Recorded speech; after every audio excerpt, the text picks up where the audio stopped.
Guys, this is DFS Chan on December 29th. I'm here to talk about today's two-game EPL slate. I'm only doing a video today, even though it's a two-game slate. It looks like they have a very sizable GPP contest. I think 10K to the first place. So, anytime there's a good sizable contest, especially this, given the time of the year where there's not much sports going on, obviously. With the NFL, starting tomorrow again for the weekend, and college football coming around, and college basketball going on so much sporadically. I wanted to make sure that I share some insights for those of you who like to play some soccer DFS during the day to build up your bankroll. I think it's a really good time of the year to play EPL Soccer DFS at the moment because there are a lot of games this week and this weekend that we're looking forward to. Hopefully, build some bankroll. So let's dive into the matchups. Chelsea versus BHA, Brighton. Chelsea at home is a big favorite at -300. And then the second game on the slate is Brentford versus Man City. As you guys know, it's really like I really do think Chelsea and Man City are going to win their respective games. Obviously, they're big favorites, even though Man City is on the road. Brentford is not the type of, it's not built as a team, as a squad that can beat Man City, in my opinion. So, Brentford is not really good at counterattack or anything like that. I think that's the only way to beat Man City because Man City will have heavy possession of the ball. The only way to beat them is really on the counterattack. And Brentford is not really built for that. So I do fully expect Man City to win and Chelsea to win at home against Brighton. Brighton is not a bad team, as bad of a team as Brentford is. But they're also good on defense as well, in my opinion. But they're on the road. And I do think Chelsea's going to win this fight. So let's dive into it. I think the most important thing today is probably if you like me, if you think like me that both favorites will win. Now, I guess kind of like if you have been watching my League of Legends videos, kind of like which of these two games will produce higher goals or higher points. Kind of like League of Legends, like higher kills, right? So, unfortunately, there's not like a combined kills per minute metric for those of you who watch my League of Legends videos, but we can certainly dive into the odds of the projected goals and then kind of my insights as to how each team likes to play and what that may translate into. So let's dive into the Chelsea game. Like I said, they're at home -300 favorite. Both teams who scored now is a big slight favorite. So they fully expect Chelsea to probably win 1-0, 2-0, 3-0 even. Let's see the match goals total. 2.5 over 2.5. So 3-0 is the most likely scenario where Chelsea's going to win. So given that 2-0, 3-0 outcome as predicted, what does that mean for Chelsea, right? For fantasy purposes, as I mentioned, Brighton is in the middle of the standings. They're not a bad team, but as you see, Brentford is a little bit, which I'll talk about Brentford against Man City in the second game. So Chelsea, let's see if there are any injuries that we need to consider and take into account. Ben Chilwell has been out for a while, so it's not going to affect them that much. Conte is doubtful. Thiago Silva, who plays center back, is doubtful. Loftus-Cheek, central midfielder, is doubtful. And Timo Werner is doubtful. But these guys, except for Conte, have been out here and there throughout the season, so I'm not too concerned about these injuries. Let's look at Brighton's injuries situation. Lewis stuck, central defender is out. I'm not too worried about that. But Joel Beltman, who I really like, is doubtful. He plays a fullback position and sometimes in the back three position, but he may not play. And Trossard, who's a striker for them, BHA, is doubtful as well. That's a big blow for them, I think. So, given all of that, I do agree with the odds. Chelsea should win. Pretty handily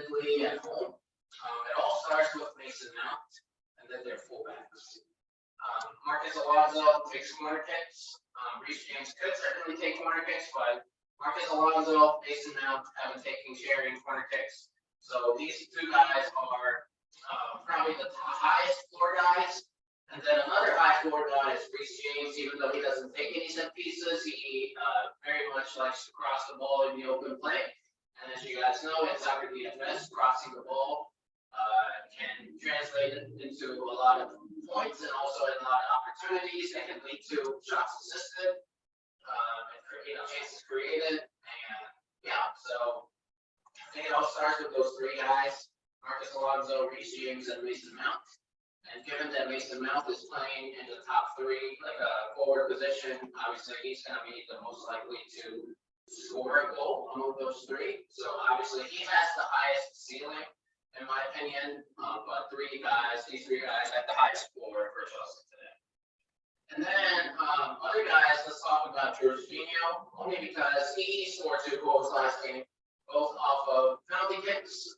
It's rare that a game has 2 penalty kicks resulting from the game. So, I can't really bank on that, but, as you guys know, Jorginho does take penalty kicks. So if there is a penalty kick, he will take it and he will score.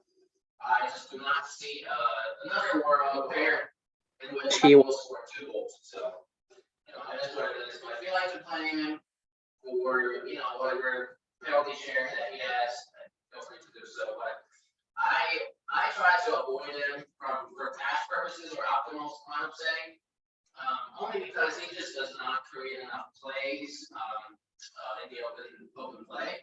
But it can happen. And if your salary remaining can afford Jorginho, yeah, I would definitely prefer him over Kovacic. If Kovacic is playing today, he's not a bad option too. But both players are very similar. I think Jorginho having that penalty share kind of bumps him up over Kovacic. And then Callum Hudson-Odoi and Lukaku are GPP plays strictly. Hudson-Odoi, I think he's probably like a jack of all trades. Sometimes he crosses the ball, sometimes he shoots the ball, sometimes he creates chances, but he's not the most reliable guy. That's why I did not include him as part of the top 3 high floor guys. I do like to play him at times because he is involved in a lot of plays, but there's also a good chance that he might get pulled early in the game. Early substitution, obviously that can be very annoying when you have him in the lineup. So, and then Lukaku, he scored last game, even though he didn't start. He came off the bench and he scored. But he obviously is a very good striker. I do fully expect him to start here. I think for GPP purposes, you definitely should play him. I don't know if I'll have him in cash because he just, I think you're really chasing a goal if you are playing him. I don't think he's going to be the one who crosses the ball or creates chances. Maybe he'll get an assist here and there, but I just do not, I don't see that about him having that kind of opportunities of, compared to like Mount, James, or Alonso. So Lukaku, I think you're chasing the goal there, but he can certainly score. So especially in a game where 3 goals are projected in favor of Chelsea, Lukaku can definitely be on the end of and his ownership will be popular too. And then the back 3, if you really want to play them, you can play a lot of like this 3-4-2-1 or 3-4-3. Obviously these center backs, so to speak, are not going to be producing a lot of points. But Rudiger is probably the most aggressive out of those 3 if you are punting one of the plays in your lineup. I definitely prefer him over any of these Christensen or Aspinall with them. And if you are going for the clean sheet, feel free to play Mendy. But I don't know. So we'll see. Chelsea's defense has been a little leaky lately. But Brighton's offense has not been that great either. So, for what it's worth, I'll play him. We'll see. For Brighton, it all starts with Pascal Gross, who is he is pictured here. So, depending on where he lines up, if he lines up here like a central defensive midfielder, I don't really like that.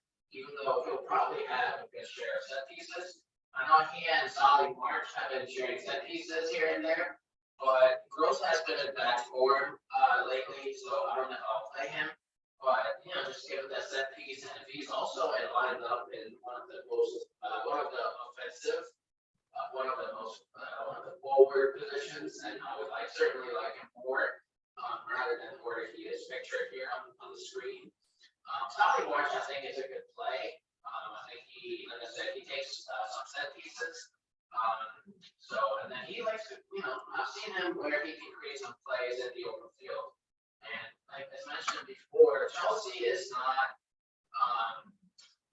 possession dominant as Manchester City, whom I'll talk about in the second game. So I think Brighton definitely has definitely have more opportunities compared to Brentford. And amongst those opportunities, I can definitely see Solly March creating one or two chances and result in a goal, obviously. For GPP purposes, I definitely see Jacob there. I really like him. And then Mark Cucurella and Tarek Empty.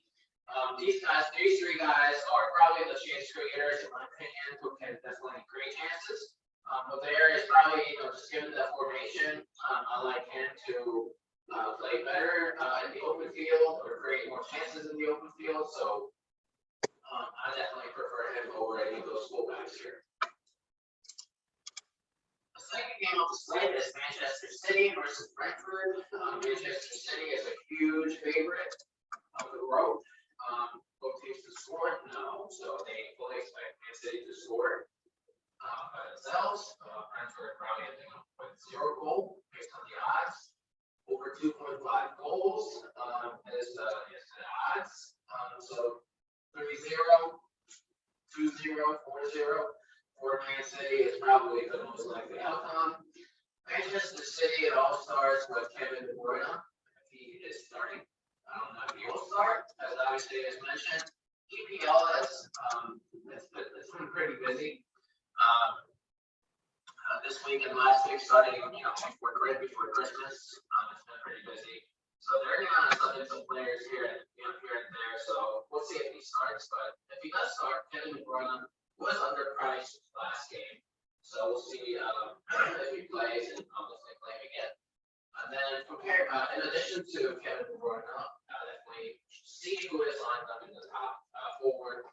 3 most scored positions here. They always line up like this, 4-3-3. I do like Foden here. I think he subbed in last game, and he played really well in the second half. So I do like Phil Foden here if he does end up starting. And then Joao Cancelo is probably my sneaky GP play. I think Cancelo actually averages one of the most shots for that team.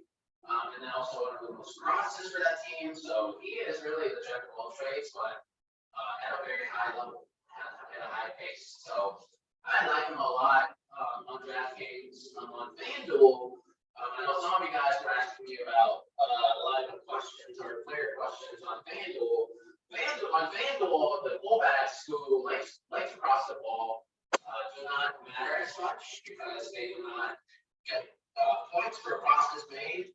They rather get points for tackles won, or interceptions, balls intercepted, stuff like that. So sometimes that's why on FanDuel it's more beneficial to play the center backs.